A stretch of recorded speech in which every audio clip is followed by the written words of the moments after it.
پیارے بچوں، ایک دفعہ کا ذکر ہے کہ کسی گاؤں میں بہت ہی غریب دھوبی رہتا تھا۔ کپڑوں کی دھلائی کے ساتھ ساتھ اسے آسمان کو قریب سے دیکھنے کا بہت شوق تھا۔ وہ اور اس کی بیوی روز دھوبی گھاٹ پر کپڑے دھونے جاتے تھے۔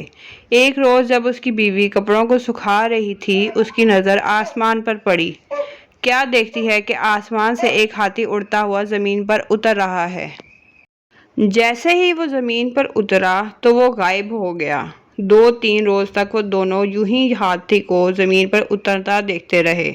انہوں نے فیصلہ کیا کہ کل وہ اس ہاتھی پر نظر رکھیں گے کہ ہاتھی زمین پر کیوں اترتا ہے اور پھر غائب ہو جاتا ہے، آخر ایسا کیوں ہے۔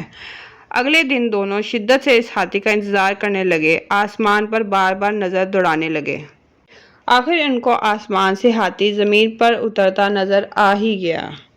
دونوں اس کے پیچھے چل پڑے۔ ہاتھی گنے کے کھیتوں میں گھس گیا اور خوب پیٹ بھر کر گنے کھانے لگا۔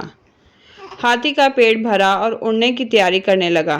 جیسے ہی اس نے اڑان بھری، دونوں میاں بیوی نے بھی ہاتھی کی دم پکڑ لی اور ہاتھی کے ساتھ ساتھ اڑنے لگے۔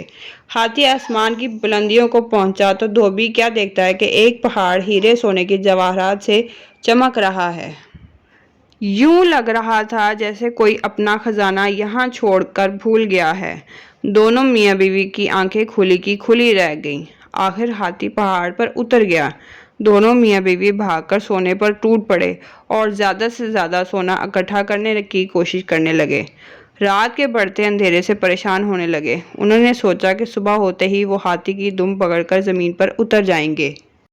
آخر صبح ہوئی اور ویسے ہی کیا، زمین پر اترے اور اپنے گھر کی طرف رواں دواں ہو گئے۔ ایک غریب دھوبی جو روز بروز امیر ہوتا جا رہا تھا، اس کو دیکھ کر سارا گاؤں حیران و پریشان ہو گیا کہ اچانک ایسا کیا ہوا کہ دھوبی اتنا امیر ہو گیا ہے۔ گاؤں کے لوگ دھوبی کے پاس آئے اور اس کے یوں اچانک امیر ہونے کا راز پوچھنے لگے۔ دھوبی ان کو کچھ نہ بتاتا۔ ایک دن دھوبی کسی کام سے شہر سے باہر نکل گیا۔ اس بات کا فائدہ اٹھاتے ہوئے ان کی ہمسائے دھوبن کے پاس آئی اور باتوں باتوں میں خزانے کا راز اگلوا لیا۔ رات کو جب دھوبی واپس آیا، دھوبن نے سارا ماجرا بتایا۔ دھوبی کو اپنی بیوی کی اس حرکت پر بہت غصہ آیا، مگر اب بات ہاتھ سے نکل چکی تھی۔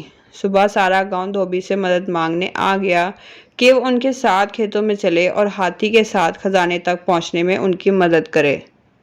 یہ سب سننے کے بعد دھوبی کے دل میں لالچ پیدا ہوا کہ وہ ان کے ساتھ جا کے اور خزانہ اکٹھا کرے گا۔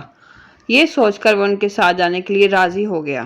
اگلی صبح سارے گاؤں والے کھیتوں کی طرف نکل گئے اور آنکھیں آسمان پر جمائے بیٹھے تھے۔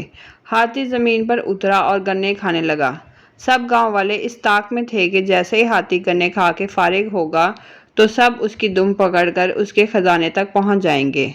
جیسے ہی ہاتھی اڑنے لگا، سب نے اس کی دم پکڑ لی۔ دھوبی سب سے آگے اس کی دم پکڑے ہوئے تھا اور یوں اس کے پیچھے ایک لمبی قطار میں پورے گاؤں والے ایک دوسرے کو پکڑے اڑتے چلے جا رہے تھے۔ سب گاؤں والے آپس میں باتیں کرنے لگے کہ وہاں اتنا خزانہ ہوگا کہ ہم سب لے کر آ سکیں گے۔